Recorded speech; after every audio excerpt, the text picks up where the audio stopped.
Welcome to Business Success Tips, where you learn to make more money in less time and have a lot more fun. My name is Paul Sanneman. I'm your host. I'm founder of Contractor Staffing Source. We help contractors build great teams. Federico Crivelli, hope I get that right, from Avoca AI is our guest today. So AI is on everybody's, like AI is good, AI is bad, I had one guy say, well, I'm nice to AI and I say please and thank you. So when it takes over the world, it'll like me. So tell me what Avoca does, how it uses AI, and just what your business model is. Yep.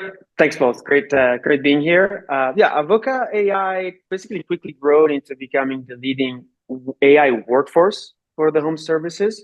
And so what I mean by that is, if you think about the journey to revenue as acquiring leads, converting leads, and then fulfilling jobs for contractors, Right. Avoca is trying to help contractors automate the first two steps. So acquiring the leads and especially converting them so that they can then focus on doing what they do best, which is actually fulfilling those jobs. And so the way that we do that and the way that we help increase contractors' revenue is via first figuring out where we can add the most value. You see, normally that ends up being the call center. And so that's our first product, our flagship product, the first AI CSR for the trades. And then after that, we figure out where else the contractor is investing. So if they're investing a lot in driving traffic to their website, we help convert from the website. If they're investing in Angie's and Thumbtack and Yelp, we help convert there via voice and text AI conversations. Okay, now two questions. One is, can you tell AI from a real person? And if you can't, do you have to let them know that they're talking to AI? Yeah, so great questions. So first of all, some people can, some people can't at this point. The voice AI technology is improving very fast. So I think that we are very, very close to a point where even people who work in AI will not be able to tell. As of right now, we've actually run a test with one of our PE-backed like multi-location brands. Right. And we actually saw really interesting results where 85% of people did not realize it was AI. Granted, in this specific case, the customer was not disclosing that they were talking to an AI. Right. And then of the 15% who did figure that out, about half asked to be transferred to a human. And the other half was actually so happy, so impressed, and it was paying a lot of compliments. So it's very interesting to see how AI has evolved, because just 2 years ago, we actually were seeing customers not liking the AI voice, and versus now, half of the ones who figure it out, they're actually very happy to be talking to a bot who can serve them instantly and in an intelligent way. Well, the good news about AI is it doesn't get moody. It doesn't have a bad day, right? It's always empathetic. It always cares. It's like, some people, I think their best friends are now AI because they, don't argue with them and they just are nice, pleasant. So, so how does the AI, tell me, so when you call, do you have a choice between AI and a real person, or just automatically goes to AI? How does that work when a call center? Yeah, so it depends on the provider you use. With Avoca, we are completely customizable. So usually when we work with new contractors, we will start off with answering after-hour calls and overflow. What tends to happen is that eventually, first of all, we gain the trust of the customer, and secondly, just by natural causes, CSRs get promoted or they quit. And so there is a need to backfill that position. And what we usually see is that the contractor doesn't need to backfill that position because the AI is infinitely scalable and can take that increase in volume. What we end up seeing with some of our customers, for example, like CallDad and some of the other ones who are seeing amazing results, they end up moving the AI to the first line of defense. And what that means is that 24/7, every single call that goes into the business is picked up by the AI. The advantage of that is that you no longer need a call tree. So instead of saying press 1 for this need and press 2 for that need, if you have a billing question, if you're saying, I received this bill, I'm not sure, the AI will say, hey, that sounds like a question for our accounting department. Let me just transfer you over to them.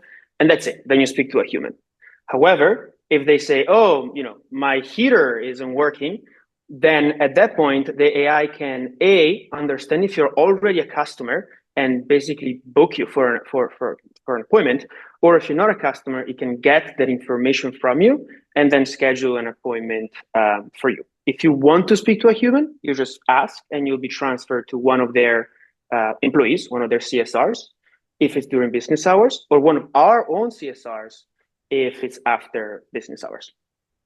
Okay, what if I'm calling and I'm upset? Like, the guy came in, he, I don't know, wasn't kind to my dog, he stepped on my flowers, and he fixed something, and then an hour later it stopped working. Pick one, right? So how does AI deal with upset customers? Can it do that? Oh, it can, absolutely. So first of all, the empathy of AI is something that you can regulate, and you can make it about more empathetic or less empathetic. But assuming I that wish you I do could do want it at to, my spouse. I'm just kidding, right? that's the Have a thing, dial, though. you It go is more or less empathetic, right? It doesn't work that way, right? With right. friends, It no. doesn't work that way. That's exactly what I'm driving towards, is the fact that once you set it, it's always going to act in a predictable way, which, to your point, you cannot do that with humans, right? And Right. so you can set the AI agent, to be extremely empathetic. Why would you want to not always go 100% empathy? Is because you also want to be very business driven, right? And so you can regulate how long will it take for the agent to talk about the problem that and their feelings before it reroutes the conversation over to, like, let's get you booked.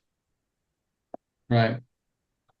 Okay. So, I mean, you're the leader in this technology, I know, and everything's heading that direction. And I'm sure, I know in my personal experience of a lot of call centers there, and there's some place other than the U.S., and the person you're talking to's English is not perfect. I'm sure you've experienced, right? So, and then you get frustrated because you don't understand what I'm talking about, and I'm angry because the person's English isn't perfect.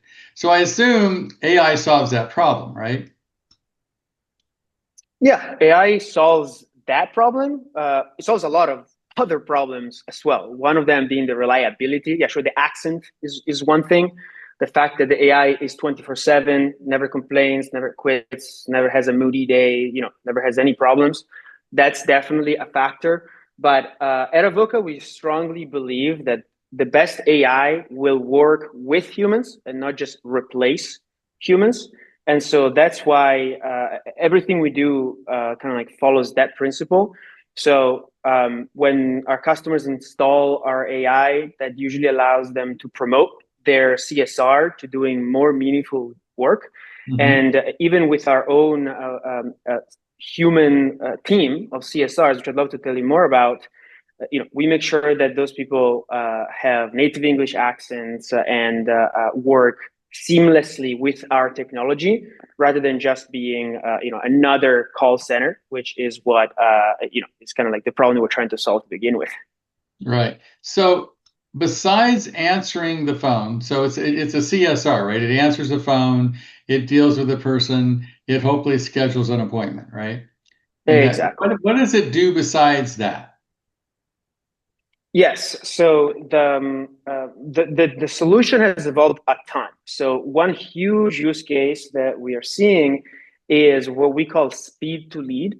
And so what that is contractors are investing in many different sources, whether it be Yelp or Angie's or Thumbtack or Modernize or other lead aggregators. They're also investing in Facebook ads or Google ads, right?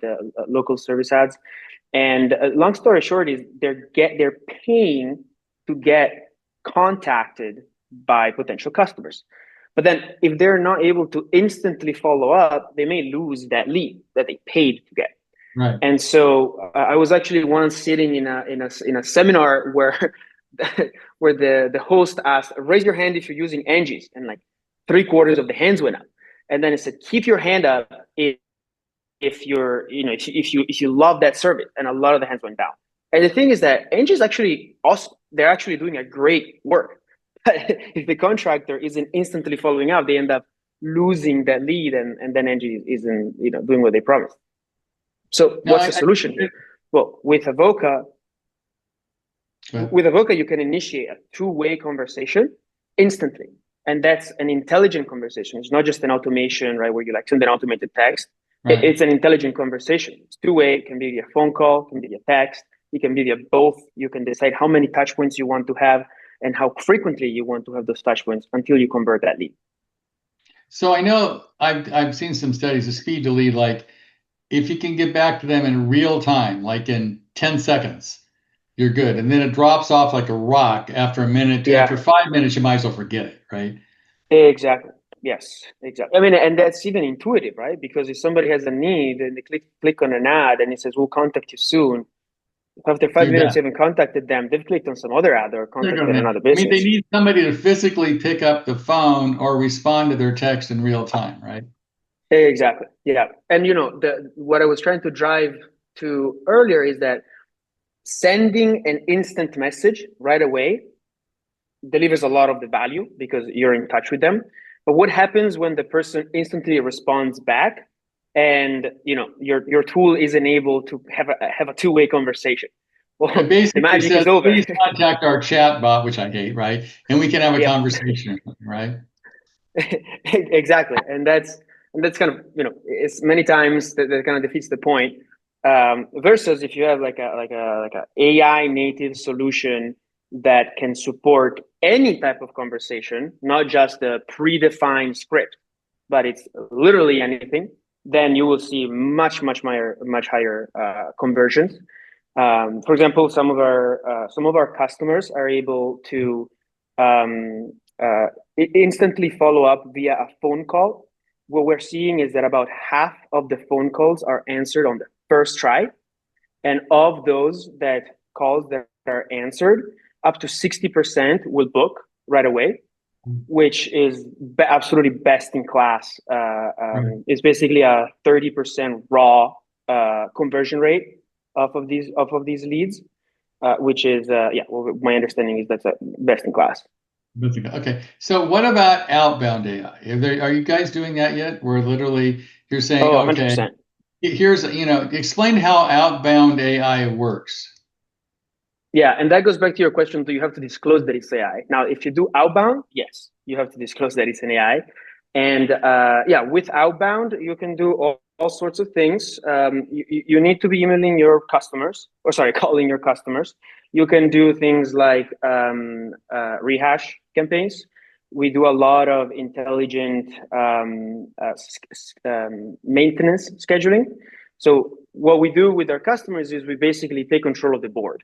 We actually use predictive analytics based on things like previous sales, weather forecasts, and weather events, and things like that to figure out when the board is going to be a little bit empty. And so in that case, we can proactively either move appointments or schedule maintenance to fill up the board.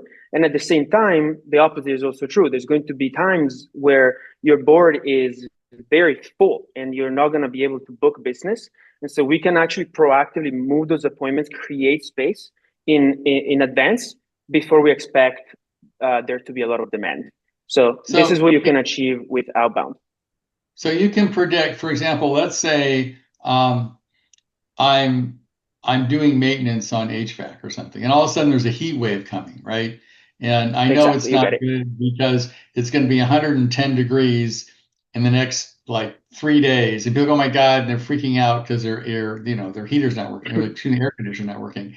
But you've got so you can like move the maintenance calls and put in the people that are desperate because they've got to fix it before the heat wave or whatever impending thing is going to happen, right? Exactly. Yeah. And another huge insight is, say that your board is completely full for the next 10 days, and then a really big customer calls in now, and they have an emergency, they need emergency work done. So what you should do is you should take that job, schedule it for tomorrow morning, and then figure out how you can move somebody else. Maybe even do a complimentary work or give them a gift card or anything, whatever it takes. A lot of businesses don't do this, and so REI is smart enough to do that for them. Good. So then, what does this cost? How does it compare to an answering service or hiring a CSR? How do your cost comparisons work with other business models? Yeah, definitely. Our cost, so we take a very consultative approach, and the cost varies based on what the customer wants. So for just somebody who wants like an entry level AI responder that picks up the phone, gets the information, and books, then we will do that based on 1,000-minute trenches. And you can book a demo, speak with our account executives. They can go into more details. But yeah, it's like the minimum plan is 1,000 minutes, and if you go over, there's a little bit of overage, and if you otherwise you can be on the 2,000-minute plan, and so on. So that's the business model. If you want kind of like the full platform, that also comes with like preferential support and so on. So you'll have access to things like the web scheduling tool, the speed to lead, the outbound, and so on. Then in that case, the pricing model is based on a platform fee for access to the platform, and then a credit system. Right. Usually, what ends up happening is it's actually the more you spend, the more ROI you end up seeing, because what ends up happening is you see labor costs going down. Right. You get rid of your call center, and you end up booking calls that you weren't booking before. And so a lot of the times, the crazy thing is that we have some customers that if they just book one extra job that they currently aren't, it's going to voicemail, or it's like not being booked by their third-party call center, that pays for the entire cost software subscription. That's one a month. They end up seeing like what 10. is your cost per minute? Does it vary, or is your cost per minute standard? Yeah, it definitely varies, and it's based on both volumes as well as on whether you have that platform fee, or you're just like on kind of like on a minimum plan. But again, for like more of the details, you'd probably want to speak with a salesperson. One last question: is this just for like service companies like 𝗪𝗪𝗃𝗃 plumber, or what if I have a home remodeling service, or I'm not like a service business, but I would really like to get back. I am paying for leads on Google. I am, so I like people. Speed to lead is important to me, but I only get 5 phone calls a day if I'm lucky, or 3. I mean, does it still work for customers that calls out? Yeah. So it could be it does. So today we work. Exactly. Yeah, it could be a remodeling company. We work with roofing, chimneys, pest control, moving companies. We work with junk removal. So it's not just home services. It's like pretty much any like home related services that we work in right now. In the long run, you can expect that we'll expand even more to basically like all services. But for now, we really want to make sure that we serve our home service and home remodeling and kind of home adjacent services really, really well before we move beyond that. Okay. And so, Federico, if people want to check it out, what does it cost? How do they get in touch with you? Yeah, so they can obviously go to our website, which is avoca.ai, 𝗪𝗂𝗃.ai, or they can also send me an email. My email is very simple. It's just my first initial F, like in Frank, at avoca.ai. So if you send me an email directly and you let me know that you came from Business Success Tips, I will know that you came from Paul, and we can also give you, waive the setup fee entirely. Okay, great. Well, thank you. I appreciate that, Federico. I mean, AI is a given. It's just who and how and when and how fast, right? But I do believe that in this case, being an early adopter is probably a good thing, because if you're not an early adopter, I see this happening all the time. The cost per lead is going up because private equity, whatever, there's a lot of money coming in this industry. And if you're not competitive, you're going to either, whatever, be put out of business or be bought out, one or the other.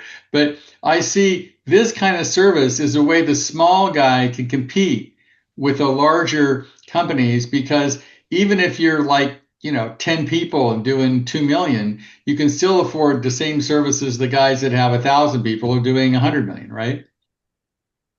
Yeah, exactly. And that's exactly what we're seeing. And that actually reminds me of 𝗪𝗏 is one of our early customers. He did a testimonial with us, and he said some of the similar words that you just said, which is he said, AI is here to stay.